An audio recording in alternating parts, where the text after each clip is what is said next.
Hi, మేము ఈరోజు శ్రీ లక్ష్మీ వెంకటేశ్వర స్వామి గుడికొచ్చాము. ఇది కోలార్లో గుట్టల్లి అనే ప్రాంతంలో ఉంది. ఈ ఆలయాన్ని బంగారు తిరుపతి అని కూడా పిలుస్తారు. ఈ గుడి కూడా తిరుమల లాగా కొండపైన ఉంది. ఇదిగోండి ఎంట్రన్స్ లో ఉంది. ఇది గుడి గోపురము. కొంచెం ముందుకు వెళ్ళంగానే మాకు కోనేరు కనిపించింది. ఈ కోనేరు చుట్టూ వాతావరణం చాలా బాగుంది. ఇక్కడ కూడా తిరుపతి లాగే వరాల స్వామి గుడి ఉంది. తర్వాత మేము వరాల స్వామిని దర్శించుకున్నాము. తరువాత స్వామివారి దర్శనానికి ఇక్కడ మెట్లున్నాయి. ఈ మెట్లెక్కి స్వామివారి దర్శనానికి కొండపైకి బయలుదేరాము. ఆ తర్వాత మేము పైకి చేరుకున్నాము. ఇదిగోండి ధ్వజస్తంభం పైనుంచి కనిపిస్తుంది. తర్వాత అర్చన చేపించుకొని స్వామివారిని దర్శించుకున్నాము. ఇక్కడ స్వామివారిని కిటికీలో నుంచే మనం దర్శించుకోవాలా.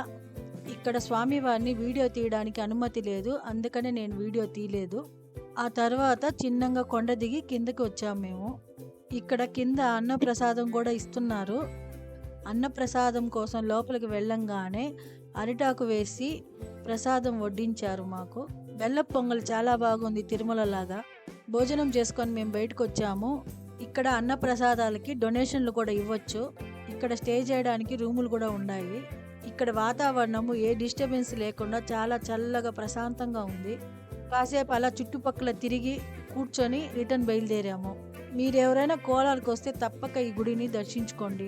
వీడియో నచ్చితే ఫాలో చేసుకోండి. మరొక గుడితో మళ్ళీ కలుద్దాం.